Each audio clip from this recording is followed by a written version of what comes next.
بسم اللہ الرحمن الرحیم۔ جیسا کہ سردیاں چل رہی ہیں تو سردیوں کے موسم میں کئی لوگ موزے بھی پہنتے ہیں، تو اب کس صورت میں موزے استعمال کر سکتے ہیں نہیں کر سکتے، اور تو اس حوالے سے کچھ بعض چیزیں جانیں گے کہ اگر اسمیل آ رہی ہو جرابوں میں تو پھر مسجد میں پہن کر جانا یہ جائز ہے یا نہیں، اس حوالے سے شرعی حکم کیا ہے۔ تو آئیے سوال سنتے ہیں، پھر اس کے بعد اس کا جواب جانیں گے۔ کیا فرماتے ہیں علماء دین و مفتیان شرع متین اس مسئلے کے بارے میں کہ آج کل سردی سے بچنے کے لیے بہت سے لوگ جرابیں استعمال کرتے ہیں۔ جرابوں کے ساتھ اگر زیادہ دیر تک بوٹ پہنے جائیں تو بعض لوگوں کے پاؤں سے عجیب سی بدبو آنا شروع ہو جاتی ہے۔ اب مسئلہ یہ ہے کہ کچھ افراد بوٹ اتار کر اسی طرح بدبودار والی جرابیں لے کر مسجد میں نماز پڑھنے آ جاتے ہیں، جس کی وجہ سے مسجد میں بھی عجیب سی بدبو پھیل جاتی ہے۔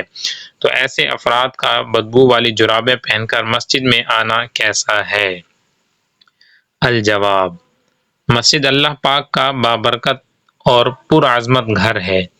اس کی تعظیم اور اس کے آداب کا خیال رکھنا ہر مسلمان پر لازم ہے۔ مسلمانوں کو حکم ہے کہ وہ مسجد کو پاک و صاف رکھیں اور ایسا کوئی بھی کام نہ کریں جو مسجد کی تعظیم اور اس کے آداب کے خلاف ہو۔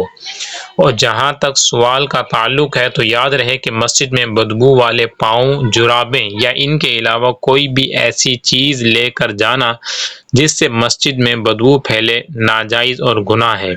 حدیث پاک میں اس سے منع کیا گیا ہے، کیونکہ یہ مسجد کی تعظیم اور اس کے آداب کے خلاف ہونے کے ساتھ ساتھ انسانوں اور فرشتوں کی ایذا کا باعث بھی ہے۔ لہذا جرابوں کے ساتھ زیادہ دیر تک بوٹ پہننے کی وجہ سے اگر پاؤں سے بدبو آنا شروع ہو جائے تو ایسے افراد کے لیے حکم یہ ہے کہ وہ جرابیں اتار کر اچھے طریقے سے پاؤں دھو کر مسجد میں داخل ہوں۔